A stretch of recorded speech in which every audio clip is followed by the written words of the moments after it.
आज आपण करणार आहोत गिलक्याची भाजी। गिलके 2 पाण्याने स्वच्छ धुवून घेतले, नंतर अशा प्रकारे कापून घेतले। शेंगदाणे लागणारे शेंगदाणे भाजून घेतले, लसूण, कोथिंबीर, खोबऱ्याचा खीस, त्यानंतर तिखट, हळद, जिरं आणि मीठ। आता हे मिक्सरमधून आपण जाडसर वाटून घेणार आहोत।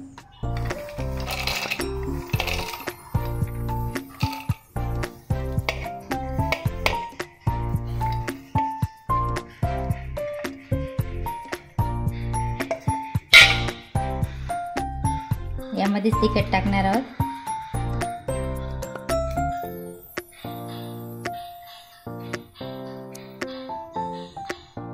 हळद, जिरं, मीठ।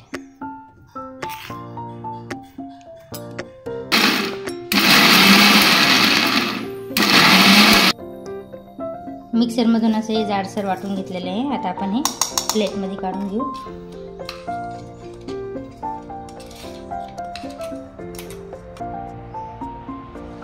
आता हे सारण याच्या दोडक्यामध्ये भरून घ्यायचे, पूर्ण दोडक्यामध्ये आता हे भरून घ्यायचे।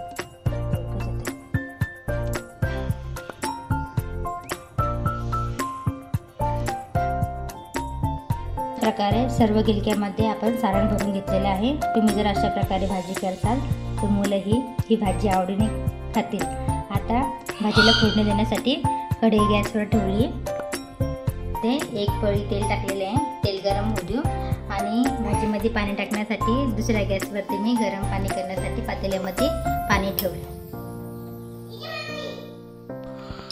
तेल छान गरम झाले। आता सर्व गिलके आपण कढईमध्ये सोडू।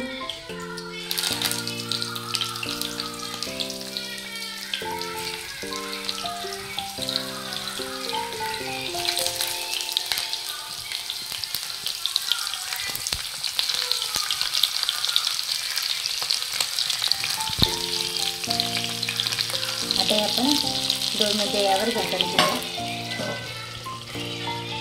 2 मिनिटे झालेले आहे।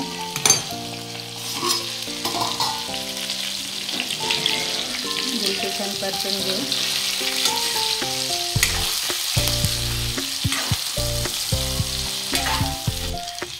उरलेले सारण ते पण आपण टाकू आणि गरम केलेलं पाणी ते टाकू।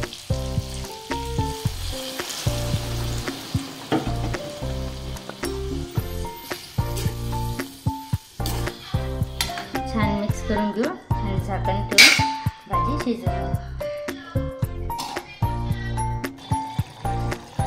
5 मिनिटे झालेली आहे। भाजी छान शिजलेली आहे, तुम्ही बघू शकता।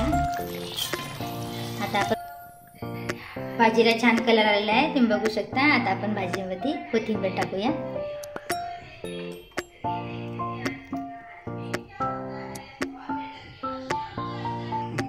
भाजी आता सर्व करूया।